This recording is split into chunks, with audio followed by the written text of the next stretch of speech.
Now, here we are having some more sentences. Let's see how we will transform them into indirect speech.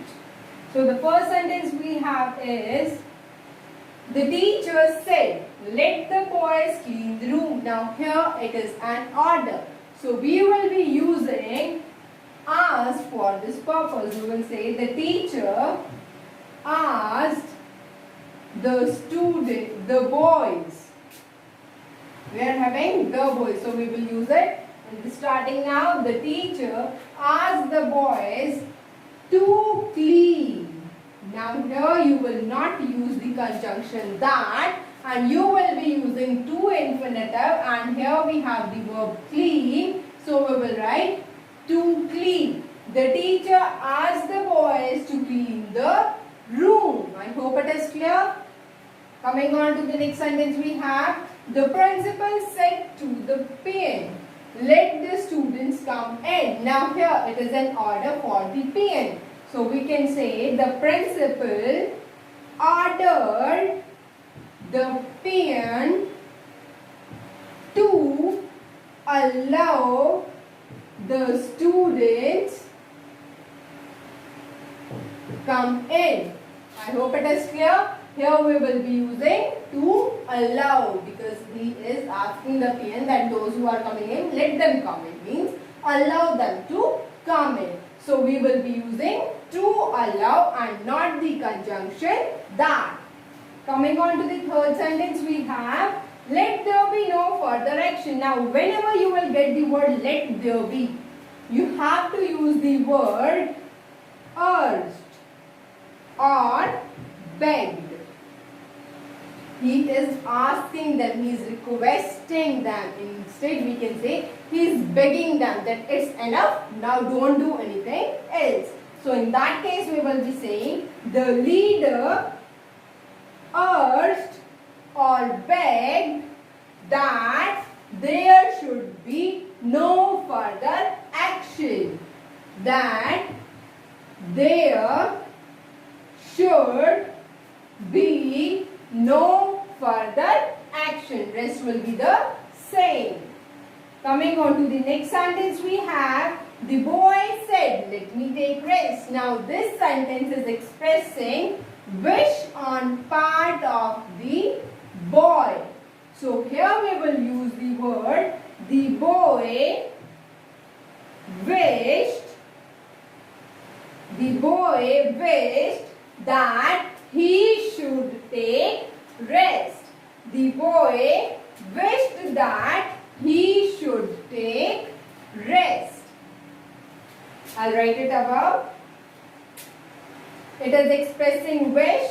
So here we will be using the word, the boy wished that he should take rest. I hope it is clear. Coming on to the next sentence, we have the clerk said, let me have an import. Again here the clerk is wishing. So we will say, the clerk wished that he should have an ink pot. He should have an ink pot. I hope it is clear. For the sentence that is expressing wish on the part of the speaker, we will be using the clause that, and we will be starting it with he should or they should. Clear? Coming on to the next sentence we have. The next sentence says, the girl said to the mother, let me go to the park. The girl said to the mother, let me go to the park. Now here, as you all can notice that the girl is requesting her mother. So instead of said to, we will use the word requested. The girl requested the mother that she should allow her to go to the park. Or we can say the girl requested the mother to allow. Instead of using the conjunction that, we will be using to infinitive, and we can say the girl requested the mother to allow her to go to the park.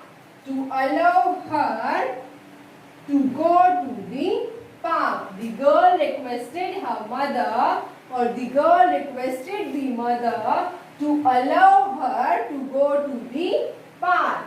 Next sentence, one more case that you can have in this case, in these type of sentences.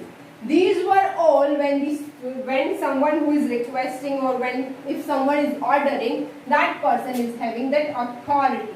But what if someone is not having that authority? What one will say? Like if I have, it's not my job. It's not my job, said the clerk. Means it is not his duty what has been assigned, and he is saying it's not my job. Let the manager do something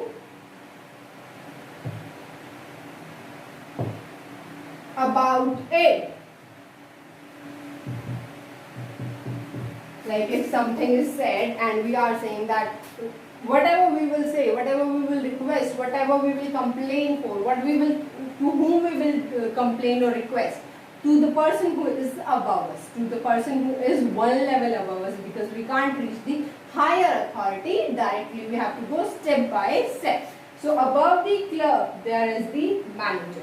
So the clerk is saying that if I am facing some problem, I will request to the manager, and he is saying that it's not my job and I ask the manager to do something about it. So how you will transform this sentence? Here we will be saying the clerk said,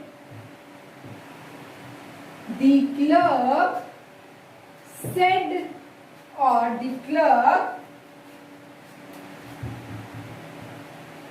told that, or the clerk, we can also use the word said, the good clerk told that or said that, you can also use said, that it was not his job. That was not his job. Instead of it, we will be using that. The clerk said that was not his job. And after that, we are having full stop. The next part of the sentence, how we will be changing. When we are using such type of sentences, in that case, you will either use should or ought to.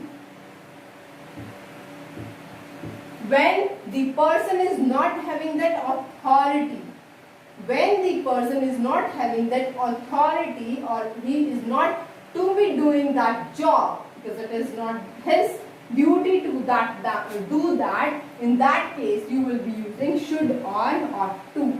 So here you will be using the clerk said that it was not his job, or the clerk told that was not his job, and the manager ought to or should do something about that. The manager ought to or should do something about that. I hope it is clear. When we will be using should or ought to, we will be using should or ought to when we know that the person who is assigned that job, when the person is assigned that duty and he is not to be doing that duty because it is not his part of duty. So in that case, in the sentence that is beginning with let, in that part of the sentence, we will be using should or ought to. Either you can use should or you can use ought to. Like you can say the manager ought to do something about that, or the manager should do something about that. I hope it is clear. Next we will be seeing how we will change optative sentences. Now what are optative sentences? Like when you say good morning, goodbye, see you soon, all these sentences are called optative sentences. What are optative sentences? I repeat, optative sentences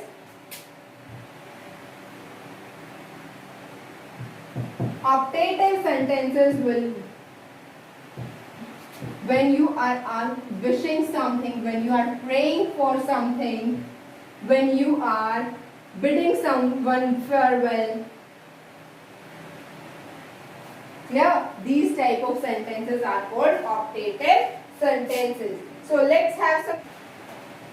Now here we are having some sentences of optative form. Optative sentences, that means we are wishing for someone, we are praying for someone, we are saying goodbye to someone. Those sentences are called optative sentences. So let's see how we will transform them. Our first sentence is, my mother said to my friend, may you live long. Now she is praying to God, she is wishing. So what will say? My mother wished. Instead of said to, we will be using, my mother wished my friend that he or she might live long. Why have we used might instead of may? Because we are having past form. Clear? My mother wished my friend that he or she might live long. Coming on to the next sentence, we have, Radha said to me goodbye, or Radha said to me farewell my friend. In this case, you will be using the word, either you will say bid if you are using first form, or you will say bade if you are using second form. Clear? So the sentence will be, Radha bade me goodbye. Radha bade me goodbye, or Radha bade his friends farewell. Radha bade her friends farewell. Bade her friends farewell.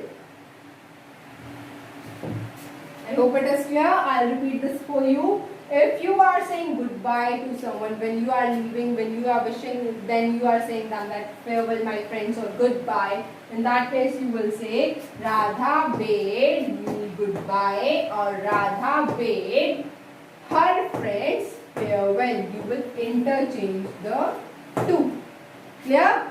It is in optative form, farewell my friends, and her friends farewell is in assertive form.